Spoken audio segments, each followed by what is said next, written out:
Magandang araw mga kagabay. Ngayon po December 15, 2025, araw po ng Lunes.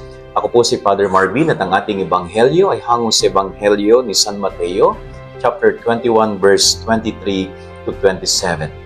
Ang Panginoong Jesus ay nasa templo po at nakikipagtalo sa kanya ang mga punong pari, mga guro ng batas at mga matatanda ng bayan. At itong mga nakikipagtalo sa kanya na ito, sila po yung mga taong talagang kailanman ay hindi mapanghahawakan ng katotohanan.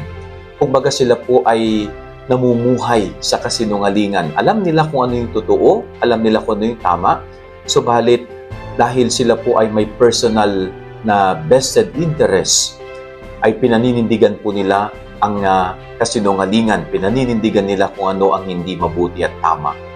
Pero totoo nga naman, no? Talagang kahit bali-balik na rin natin ang mundo, hindi kailanman mananaig, no, ang kasinungalingan at ang hindi tama. Kanya nga dito sila nasilo ng ating Panginoon, no? Talagang pinanindigan ng Panginoon ang katotohanan na kanyang itinuturo at ipinangangaral. Kaya simula po noon, mas lalong nag-init sa kanya, yung mga mambabatas na mga Hudyo noong time na yon. Pero napakaganda po ng itinuturo pong aral sa atin na sana tayo matuto sa ugali ng Panginoon na hindi tayo uurong kung katotohanan ang ating ipinaglalaban at pinaninindigan. So ito po ang ating pagnilayan sa ating buhay bilang mga Kristiyano Katoliko.